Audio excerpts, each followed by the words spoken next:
What's up, YouTube? So Christmas is come and gone, and Jace got a lot of aftermarket parts for the CRF. We're gonna start installing them today. He does a lot of trail riding with this in rocky conditions. So we got this skid plate. It's off of Amazon. It's a lot like its BBR counterpart. It came with no instructions, so it looks like we're gonna have to kind of wing this. I'm thinking it's gonna be pretty self-explanatory.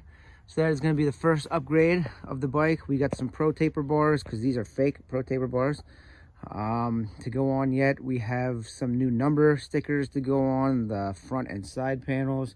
New grips. We have a BBR extended throttle tube for the grips. So we'll be posting a couple videos getting this thing set and ready to go. So let's get this skid plate installed and see if we can kind of walk you through that in case you buy the same one. Okay, so I'm pretty sure the plate is gonna go like I have it. This is going to mount to that hole, so I have a feeling this is gonna have to come off. There's an opposing hole on the other side that's not threaded, so that's gonna need to get tapped, I believe, for 6mm, but I'll find that out in a few minutes.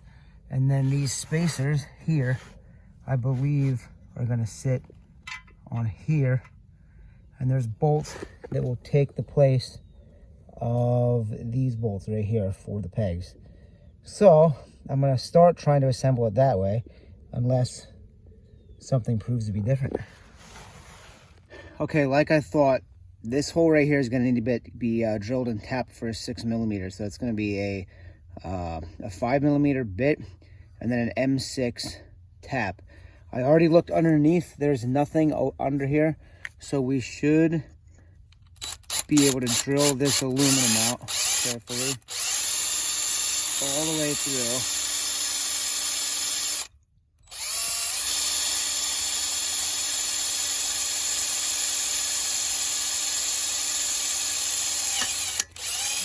All the way through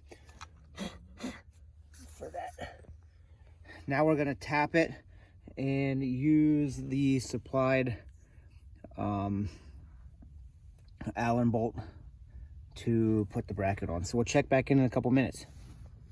Okay, so I didn't want to take off the muffler here.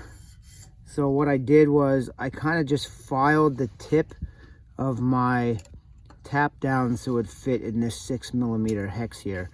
So I'm going to use 1/8" drive socket wrench, and I'm gonna go ahead and tap this hole out. Okay, so I took out the 2 bolts for the pegs. You can use a 12mm socket.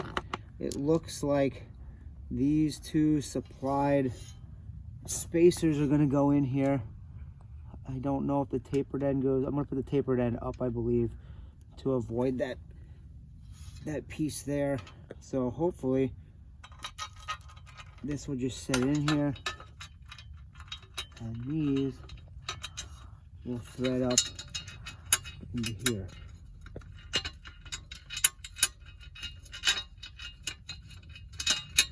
All right, then we have 2 more bolts. They're gonna bolt from this bracket down, and it looks like one that goes across. So I'm gonna leave this a little bit loose.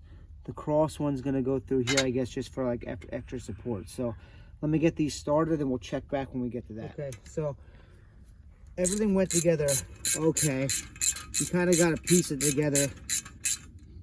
Get these in first, unless you have really small hands, and then put these spacers in and these bolts. And what I'm going to do is I'm just going to snug it all up, snug them all up a little bit.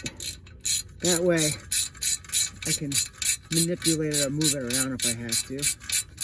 And then we'll check back in a few minutes with hopefully a completed skid plate. Okay, it's installed and tight. It really wasn't that bad, despite the lack of instructions. I'm glad we could keep this on, because there is a sensor back there that you want to protect. But there underneath, you can see the spacers underneath the foot peg mount. Here you can see the bracket, that cross bolt that's in there. You can see how that mounts. We'll go to the other side here, taking a look from the top. It doesn't really stick out much, so it's just really protecting the bottom of the motor, which is nice. Right here, that's the hole that you have to drill through and tap to a 6mm thread. Again, you can see the spacers underneath there.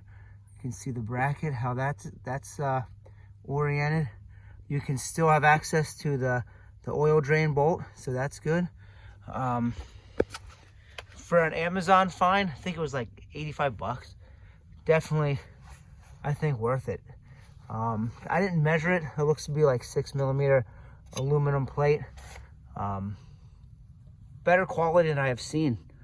So we'll definitely get it on the trails, and hopefully it protects the bottom of the bike. But if we have any problems with it, we'll definitely check back and let you guys know. But for right now, I'm gonna give it a thumbs up. Thanks for checking it out.